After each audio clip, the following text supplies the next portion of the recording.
वंदे पुरुषोत्तमम परम प्रेममय श्री श्री ठाकुर जी की वाणी। आलोचना प्रसंग प्रथम खंड से एकांश। पावना के लोगों को सब कुछ मिला था, क्षुधित सत्ता का खुराक जिन्हें कभी भी नहीं मिला है। दिशाहीन की तरह जो भटकते रहे हैं जबकि पथ नहीं मिला है, जिन्होंने आनंद का आस्वाद नहीं पाया है, नहीं मिली है जिन्हें प्रेम प्रीति, जिन्हें उज्जवल निर्मल सत्ता संवर्धनी ज्ञान का आलोक नहीं मिला है, जिन्हें नहीं मिला है जीवन में उद्दीपना, कर्म प्रेरणा, चलने के पथ का संधान, आर्त वेदना में घुट घुट कर मर रहे हैं जो, जिन्हें नहीं मिला है स्नेह रस सुहाग सिंचित शांति का संश्रय, उन सभी को सब कुछ मिला है। पावना पद्मा तीर पर पक्षी कुजित दिग्नत प्रांत का मेखला बकुल बबूल बाष्वन से आच्छादित इष्ट कृष्टि अध्युषित वेद विज्ञान दीप्त शांत कर्म मुखुर पुण्य भूमि सत्संग आश्रम में। इसलिए आश्रम के प्राण केंद्र है जो न जाने कैसे एक अज्ञान आकर्षण से मनुष्य उनकी ओर खींचा चला आता है। इस तरह से निरंतर लोगों की भीड़ उनके चरण प्रांत में लग रही है।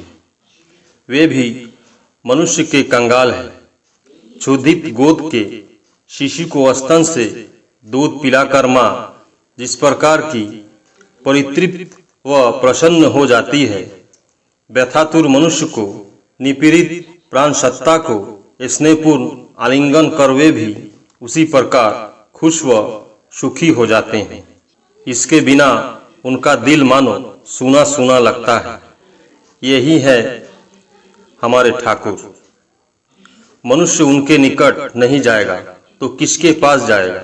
इसलिए रात्रि प्रभात होते न होते ही उनके आंगन में आनंद का मेला लग जाता है। उन्हें घेरकर मानो मधुचक्र की रचना होती है। आते हैं आर्त अर्थार्थी जिज्ञासु ज्ञानु सुधायज्ञ में चलता रहता है सुधा वितरण। आज भी उसका क्रम टूटा नहीं है, सभी आए हैं। वार्तालाप शुरू हुआ।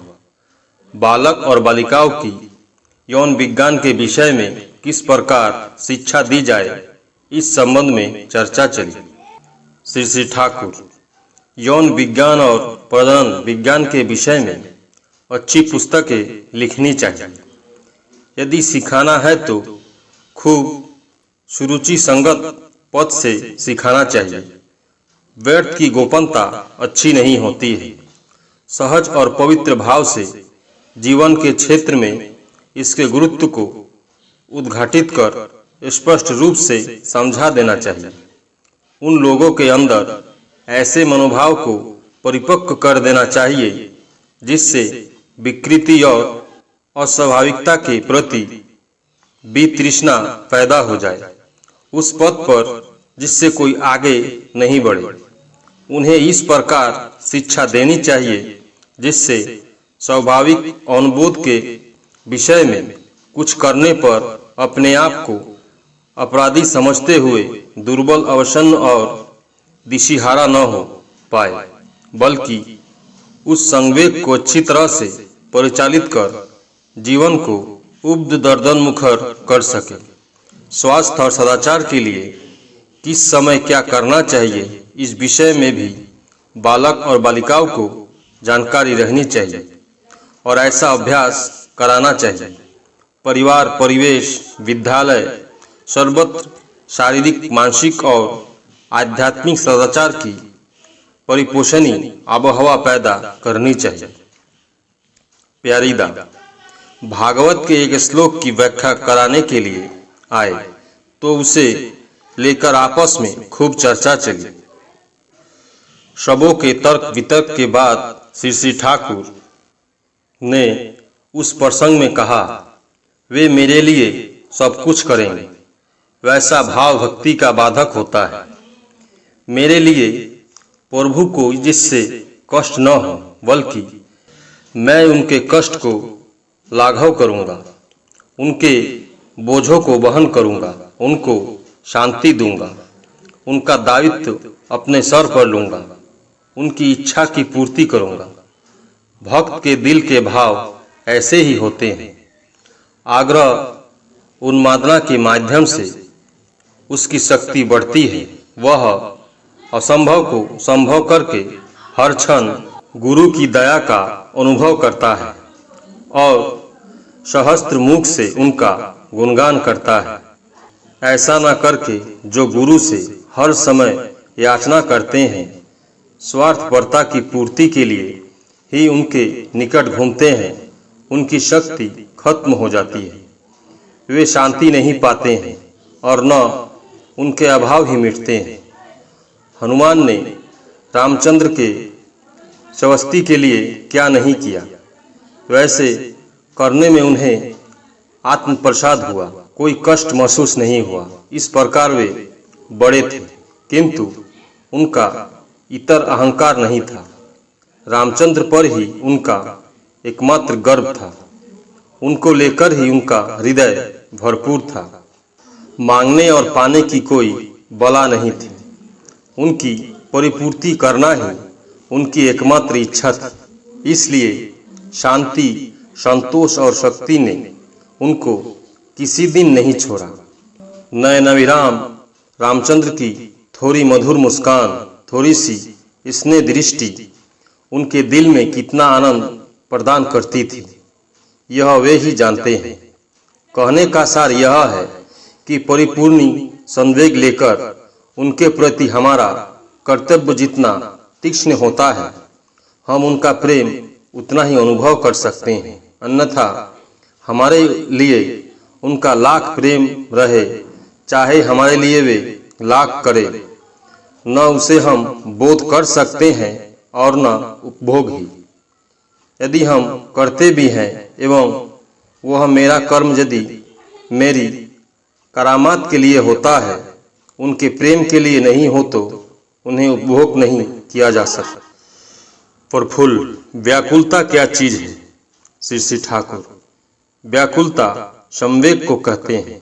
वास्तव में व्याकुलता रहे तो तपस्या प्रस्फुटित होगी ही।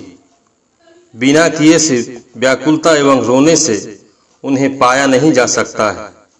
करने के साथ ही साथ यदि संवेग या व्याकुलता नहीं रहे तो न अपना मन तरल रहता है और न दूसरे को तरल किया जा सकता है। सब कुछ नीरस शुष्क हो जाता है।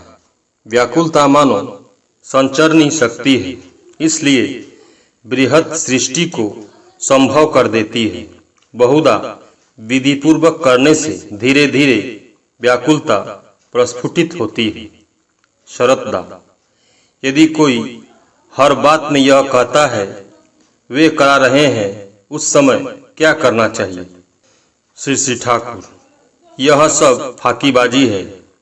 वहाँ कहना चाहिए चाहे वे कराए या जो कराए, तुम अमुक अमुक चीज की कामना करते हो या नहीं, कुछ पाने के लिए तो उनके अनुसार करना चाहिए।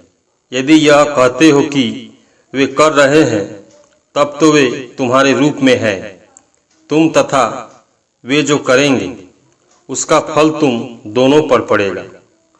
तुम रूपी उनका यदि कुछ काम में रहे तो विधि के अनुसार करने के माध्यम से उसे आयत करने का दायित्व तुम रूपी उन पर ही है। कहने का सार यह है कि उन्होंने अपने को सब कुछ से उत्कृष्ट किया है। हम लोग तो बचते आ रहे हैं, यह उनकी ही शक्ति है। हमारी सारी चीजें उनकी ही है। चाहे तो उसके द्वारा हम तन्मुखी आचरण से चलकर सार्थक हो सकते हैं, या फिर उनसे पीठ घुमाकर खाम ख्याली की तरह चलकर उसका दोष उनकी इच्छा पर मर सकते हैं। किंतु विधि बड़ा कठोर बंदा है, वे किसी को रिहा नहीं करते हैं। श्रद्धा, नियति और पुरस्कार, इसमें कौन कितना क्रिया करता है? श्री श्री ठाकुर। रामकृष्ण ठाकुर ने गाय की डोरी की जो उपमा दी है वह ठीक ही है। गाय अपनी डोरी की छोर तक एवं उसके बीच की किसी जगह में जिस किसी जगह पर चरकर घास खा सकती है। यदि उसके गले की डोरी बिल्कुल खोलना पड़े तो उसकी सीमा के अंदर रहकर किसी की सहायता से ही खोलना पड़ेगा। मनुष्य भी उसी प्रकार है, नियति को अतिक्रम कर सकता है। नियति का अर्थ मैं यह समझता हूँ जो जिस रूप में सीमायित रहता है। एक शब्द में उसे माया कहा जा सकता है। गीता में है मामेव ये प्रबधन्ते मायामेतान तरन्ति ते, उनके सिवा दूसरा उपाय नहीं है। समस्त प्रवृत्ति लेकर उनमें अंतराशी होना पड़ेगा, तभी हम लोग माया को पार कर सकते हैं, क्योंकि सिर्फ वे ही माया के पार खड़े हैं। माया उनकी ही सृष्टि है, किंतु इस सीमा से उद्धर उठने के लिए सीमा के बीच होकर जाना होगा। जिस प्रकार गाय के गले की डोरी की सीमा के बीच खड़ा होकर गले की डोरी खोली जा सकती है, मनुष्य को भी उसी प्रकार प्रकृति दत्त वैशिष्ट पर खड़े होकर एवं उसी अनुसार इष्ट को अनुसरण कर ब्रह्मबोध में उपनीत होना चाहिए। अधिवृत्त रेखा के समान मूल रेखा अनंत प्रसारित करना संभव है। हम लोगों के शास्त्र में है शूद्र भी ब्राह्मण हो सकता है, किंतु शूद्रत्व को छोड़कर नहीं, शूद्रत्व पर निर्भर करके ही शरीर, मन, प्रवृत्ति, संस्कार, सामर्थ्य जो कुछ लेकर जिस रूप में जो खड़ा है वह भी उसकी इच्छा और कर्म की ही सृष्टि है। इसलिए मनुष्य जो बन चुका है या बन रहा है वही उसकी भीति है। उस पर से ही उसका बनने का पथ खुला है। मनुष्य की इस संभाव्यता की इति नहीं है। जिस प्रकार ईश्वर अनंत शक्ति के आधार है, मनुष्य भी उसी प्रकार है। यदि वह उनके उत्स के साथ योगसूत्र अक्षुण्ण रखे। श्री श्री ठाकुर ने भूषणदा से बुलवाकर अटलदा की भाभी को कहा, बड़ा साइज का 5 से रसगुल्ला बनाओगी, अंदर में खोआ भरोगी, सर्व अंग की अभिव्यक्ति के साथ एकदम ही बेजिर हो, बाहर भेजना है, याद रहे। श्रद्धा, जब भी किसी के साथ हम लोगों का मतभेद होता है तो हम लोग हीनमन्यता कहकर दोष देते हैं। ऐसा क्यों होता है? श्री श्री ठाकुर। हीनमन्यता बहुधा दोनों व्यक्ति में रहता है। अहम की गिरह के कारण बिना बात की गड़बड़ी मच जाती है। बोधयन परस्परम होने से भूल नहीं होती है। एक दूसरे के प्रति श्रद्धा रहने से हर व्यक्ति हर की दृष्टि भंगिमा को समझने की चेष्टा करता है। वहाँ विरोध करने का भाव कम ही देखा जाता है। जो सच्चा मनुष्य है उसकी यदि कोई भूल भ्रांति दोष त्रुटि बताता है तो वह गुस्सा नहीं करता है, वरन अपने को नियंत्रित करने की चेष्टा करता है। एवं जो भूल बता देता है उसके प्रति उसका बंधुत्व और भी बढ़ जाता है। किंतु भूल बताने में भी प्रीति का भाव रहना चाहिए। मनुष्य के अन्याय के प्रति जब हम कठोर होते हैं तो उस समय स्मरण रखना चाहिए कि मनुष्य ही संसार में हमारा अपना है। हम ऐसा काम न कर बैठे जिससे वह दूसरा बन जाए। वहाँ पर यह भी स्मरण रखना चाहिए कि हम यदि अन्याय करते हैं तो मनुष्य से कैसे व्यवहार की प्रत्याशा करते हैं। तभी मात्रा ठीक रहेगी। हीन मन्यता कितनी तरह से आत्म प्रकाश करती है, उसका कोई हिसाब किताब नहीं है। हम अनेक तरह के अपराधों के अपराधी हैं, किंतु लोगों को यह दिखाते हैं कि हमारे चरित्र में वैसे अपराधों का नामगंध भी नहीं है। यदि किसी को उसी अपराध का अपराधी देखते हैं तो उस समय उसको सजा देने के लिए सबसे ज्यादा व्यस्त हो उठते हैं, क्योंकि लोगों को यह दिखाना चाहते हैं कि हम उन सब से ऊपर हैं। भीतर में मेरा यही उद्देश्य रहता है। इसका विपरीत रूप भी अनेकों में देखा जाता है, वह भी हीन मन्यता की ही क्रिया है। मनुष्य जिस अपराधों का अपराधी रहता है, दूसरे में वैसा अपराध देखने से बहुधा उसको ही समर्थन करने के लिए उदग्र हो उठता है। इनमें किसी में भी आत्मसत्ता या परसत्ता में प्रीति नहीं रहती है और अपनी प्रवृत्ति के प्रति प्रीति प्रवृत्ति को सत्ता समझकर उसके पोषण के लिए आग्रह। कोई मनुष्य के साथ व्यवहार करने में दिखा देना चाहता है कि वह बड़ा भक्त है, उसकी भक्ति की तुलना नहीं है। ऐसा दिखाने में किसी के साथ सहज भाव से नहीं चल सकता है। दूसरों की त्रुटि के बहाने अपना श्रेष्ठत्व प्रमाण करना चाहता है। इस प्रकार वह व्यर्थ झगड़ा मोल लेता है। इसलिए ऐसा न सोचो कि भक्ति के पथ पर चलने में असत्य या अन्याय का समर्थन करना होगा, उसका विरोध करना ही होगा, किंतु शुभ बुद्धि प्रणोदित होकर ही वैसा करना। आत्म प्रतिष्ठा के लिए नहीं, किसी को हीन साबित करने के लिए नहीं या हराने के लिए नहीं, सभी के मंगल के लिए, इष्ट स्वार्थ प्रतिष्ठा के लिए। श्रद्धा।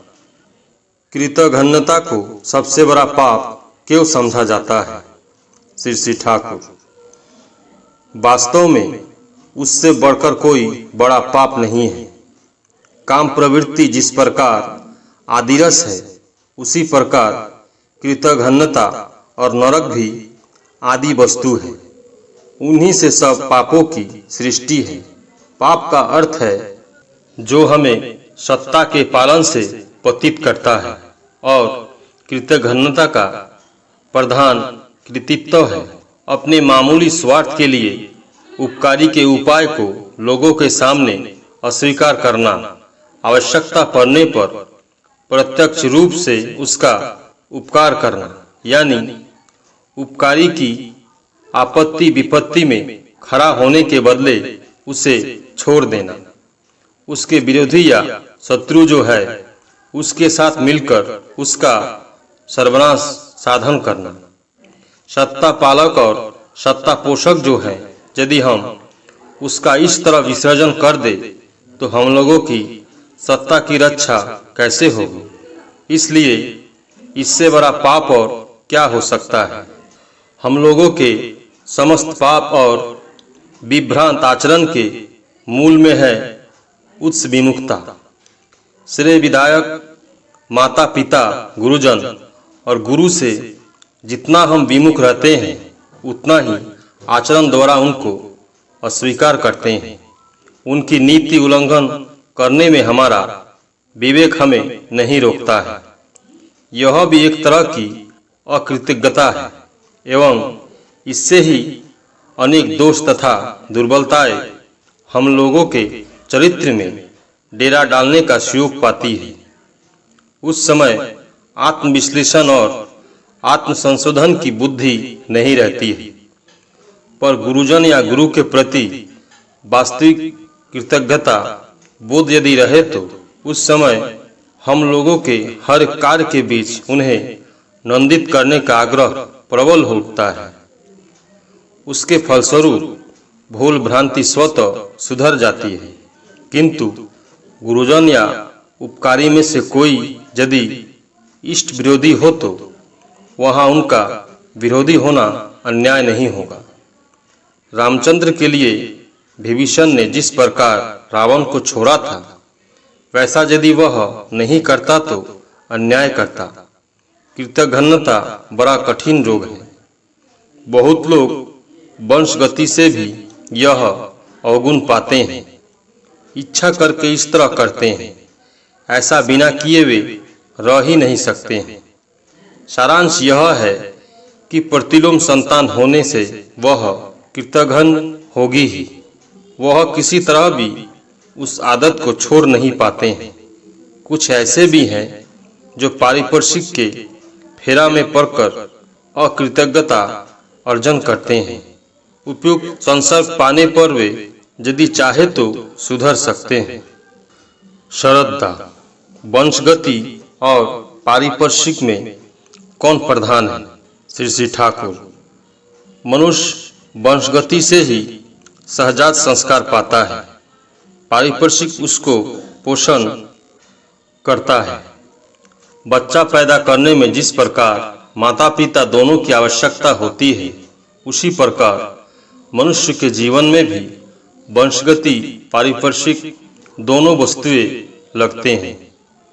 परिवेश में बहुत कुछ रहते हैं, किंतु मनुष्य साधारणतः अपने सहजात संस्कार के अनुसार ही ग्रहण करता है, जिससे प्रत्येक का विशिष्ट संस्कार पोषण पाता है।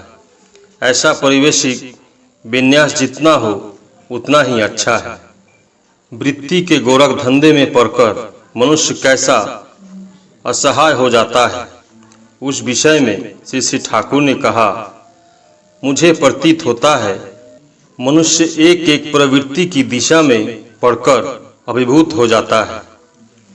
वही प्रवृत्ति एक के बाद एक अवस्था सृष्टि करते हुए चलता है। एक प्रवृत्ति दूसरे प्रवृत्ति को बुला लेता है। प्रवृत्तियां सत्ता को शासित कर अहंग बन जाते हैं।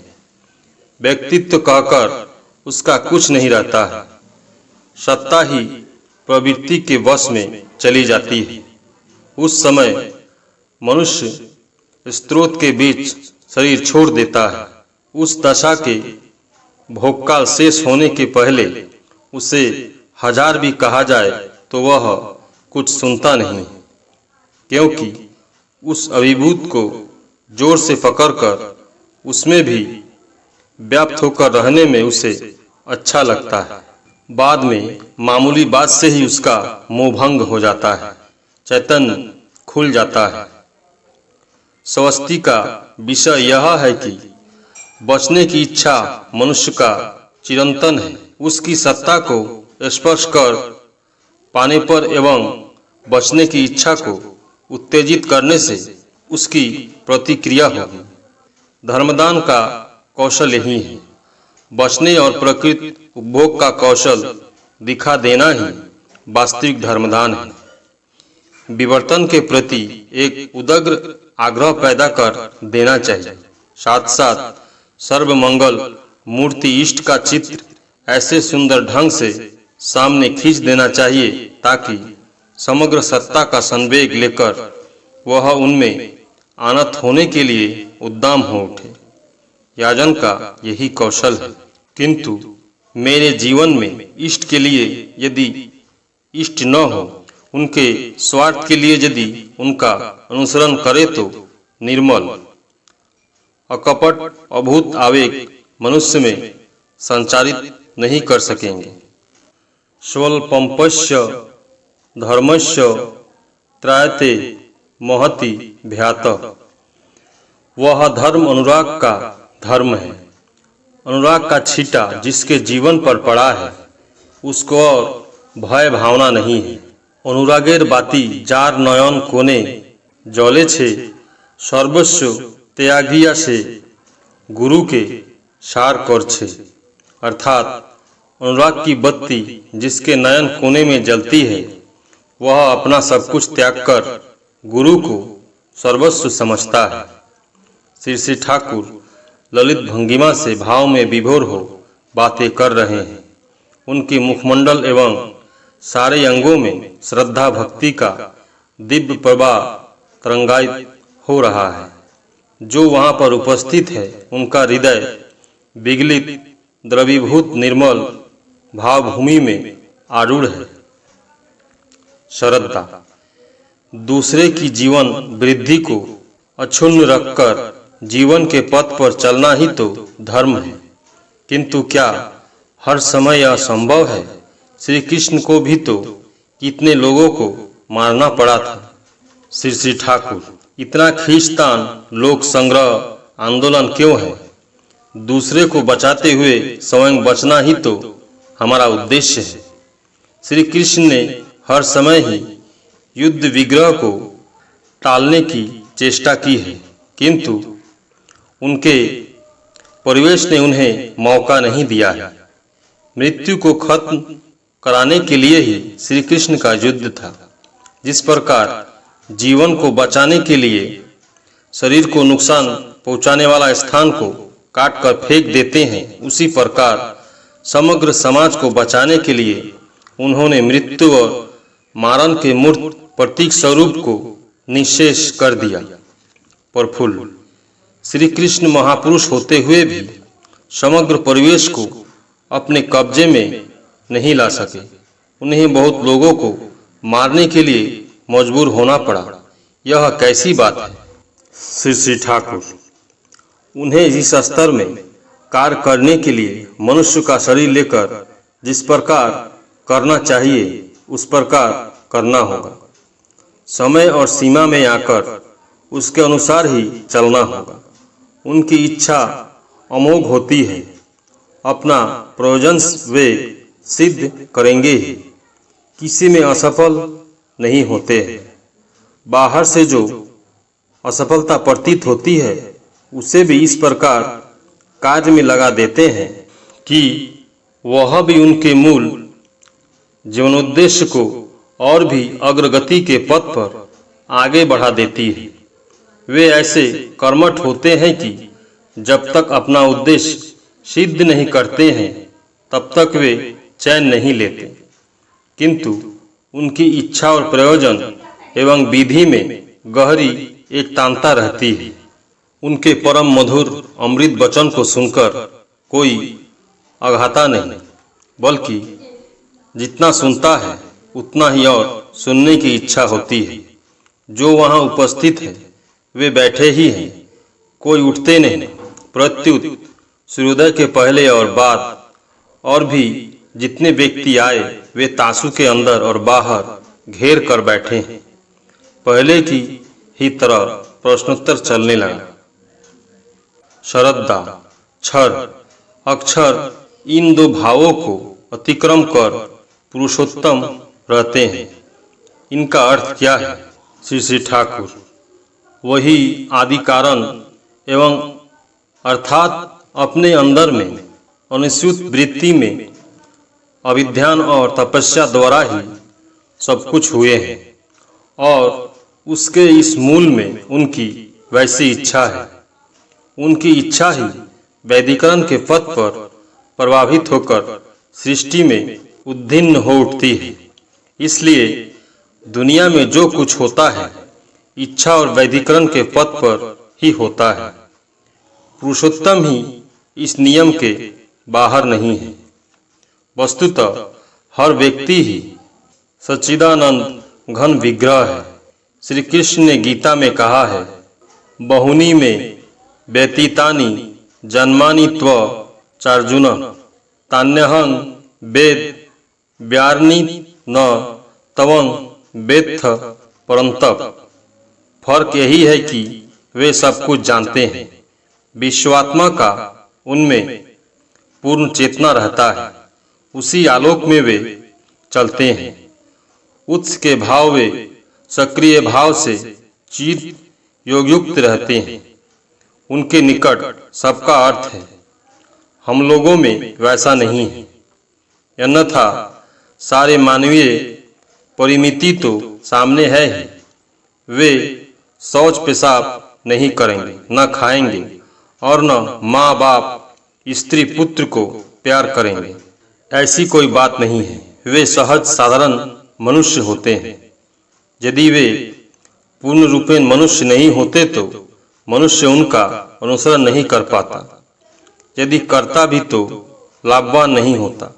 सृष्टि संभूत जीव का क्षरत्व उनमें पूर्ण मात्रा में विद्यमान रहता है। किसी अलौकिकत्व की वे परवाह नहीं करते। साधारण मनुष्य के जैसे रोग शोक आदि व्याधि मृत्यु सब कुछ उनके लिए भी है। यह जिस प्रकार सत्य है उसी प्रकार उनका भूत महेश्वरत्व और अक्षरत्व भी सत्य है। वही परम चेतना उनके चरित्र में सहज ही विद्यमान है, इसलिए उन्हें हर क्षण परिचालित करती है। वह उनमें निश्वास प्रवास की तरह सलील और स्वतः है, इसलिए वे सब कुछ लेकर भी सहज स्वभाव सुंदर चिर्म आत्म विभोर सर्वाक्षर प्रेम के भूखे होते हैं। वे ही मनुष्य की मुक्ति के राजपथ होते हैं। इस नरलोक में मनुष्य के लिए उनके बिना ईश्वर लाभ का कोई दूसरा पथ नहीं। इसीलिए वर्तमान पुरुषोत्तम ही उपासना की वेदी होते हैं। उनकी उपासना से सभी पूर्वतनों की उपासना होती है। यदि वे वर्तमान नहीं रहे तो उनके अनुवर्तनशील उपयुक्त आचार्य से दीक्षित होकर उनके निर्देशित नीति नियम से उस पुरुषोत्तम का पुजारी बनकर चलना ही मनुष्य के लिए कल्याण का पथ है। सतीशदा, यदि सब कुछ उनकी ही सृष्टि है तो पाप कहाँ से आया? श्री ठाकुर, मनुष्य जब उत्स विमुख होता है तो वृत्ति उसे धर दबाती है। मनुष्य वृत्ति अभिभूत होने पर सत्ता पोषणी आचरण से विच्युत हो जाता है। वह वृत्ति सत्ता का रस निचोड़कर आत्मपुष्टि करना चाहती है। हम भी वृत्ति स्वरूप लाभ कर उस वृत्ति को ही सत्ता मानकर उसके ही पुष्टि साधन में तत्पर होकर चलते हैं। उसके परिणाम में जो होना चाहिए वही होता है। पाप का अर्थ है उसी प्रकार की चलना। कहने का सार यह है कि ईश्वर ने तो सृष्टि की है, पर मनुष्य की इच्छा पर उनका कोई हाथ नहीं। वे जिस प्रकार स्वयं सौराट स्वाधीन है, उसी प्रकार हर व्यक्ति को ही उन्होंने सौराट और स्वाधीन बना दिया है। उन्होंने किसी को कम नहीं दिया है। प्रत्येक को अपनी तरह पूर्ण रूप से दिल खोलकर सब कुछ दिया है। तभी स्वेच्छा से उनकी दी हुई उस संपदा को कोई व्यक्ति जिस किसी दिशा में ही नियोजित कर सकता है। उसके द्वारा वह तन्मुखी आचरण से चल सकता है और उन्हें अस्वीकार कर उनसे पीठ फेरकर अपने खाम ख्याल और भोग की लालसा में उन्मत्त होकर उनके पीछे दौड़ पाता है।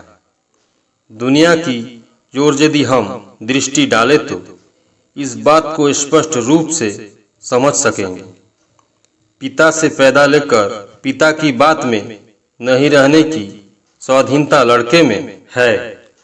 ऐसी स्वाधीनता रहने पर भी जो इस सुयोग को ग्रहण न कर सत्य अभिदीपना ले पिता की बात को मानकर चलता है, ऐसा लड़का ही उन्नति करता है। मानव जाति की उन्नति या शांति के समय भी वही बात लागू होती है। जितना वह उच्चमुखी होगी उतनी ही कल्याण का अधिकारी होगी। बहुतों का कहना है ईश्वर ने मनुष्य को ईश्वर के विरुद्ध आचरण कर चलने की स्वतंत्रता क्यों दी? इसलिए तो इतना दुख कष्ट होता है। किंतु इस बात का उत्तर है जबरदस्ती प्रीति नहीं होती है। यदि होती भी है तो उसका उपभोग नहीं किया जा सकता है। मनुष्य में अनियंत्रित प्रवृत्ति चलन की संभाव्यता रहने पर भी जब वह उसकी अपेक्षा करता है, स्वेच्छा से अनुराग निबद्ध होकर वृत्ति प्रवृत्ति को सुनियंत्रित कर इष्टमुखी तथा ईश्वरमुखी होकर चलता है, तभी वह अनुराग दोनों के लिए भोग्य हो उठता है। ऐसे स्थल में ही लीलारस का आस्वादन संभव है, अन्यथा यांत्रिक रूप से लक्ष्यहीन हो।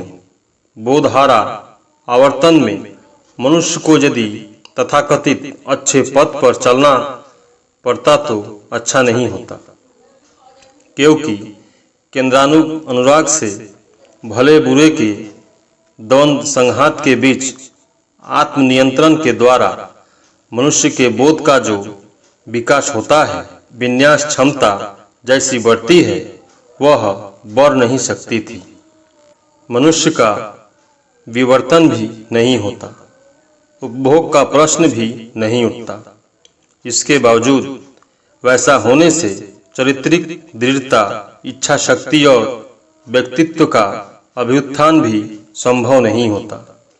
भवानीदा एक टेलीग्राम लेकर आए, कोई अस्वस्थ है। श्री ठाकुर के आशीर्वाद के लिए प्रार्थना करते हुए टेलीग्राम किया है। श्री ठाकुर बोले, अभी जवाब दे दो, कौन सी बीमारी है, विस्तृत रूप से लिखने कहो। प्रफुल्ल, आरंभ में भगवान तो अकेले थे, सृष्टि उन्होंने कैसे की? श्री ठाकुर, इनमें वृत्ति थी, वे एवं उनकी वृत्ति ऋजि संवेग और ऋचि संवेग पुरुष और नारी है। इन दोनों के आकर्षण, विकर्षण और आवेगदीप्त सहयोग और सम्मेलन के द्वारा इनमें सृष्टि गुणित होने लगी। आकर्षण विकर्षण दोनों हैं, इसलिए ऋजि संवेग और ऋचि संवेग दोनों उनमें हैं। एक दूसरे को आकर्षित करने पर भी अपनी सत्ता और स्वतंत्रता को विलुप्त नहीं कर सकता है। इसलिए सृष्टि और संभाव्यता चिरस्रोत होकर बहती चली जा रही है। ऋजि संवेग जहाँ जिस रूप में विद्यमान है, उसके विपरीत अंश के रूप में तदनुपातिक ऋचि संवेग रह गया है। इन दोनों की क्रिया प्रतिक्रिया के माध्यम से पुष्ट सृष्टि ललित हो उठी है। इसीलिए हम लोगों के शास्त्र में भी मनोवृत्त्यानुसारिणी स्त्री की बात कही गई है। स्त्री जैसे स्वामी की वृत्ति अर्थात उस पुरुष का प्रकृति अंश है एवं स्वामी मानो स्त्री का स्व अर्थात अस्तित्व है। ऐसा सात्विक मिलन जहाँ है, वहाँ उद्वर्धन और सुप्रजन दोनों ही सार्थक हो उठते हैं। परम प्रेममय श्री ठाकुर। सभी गुरु भाई मंग माँ को जय गुरु।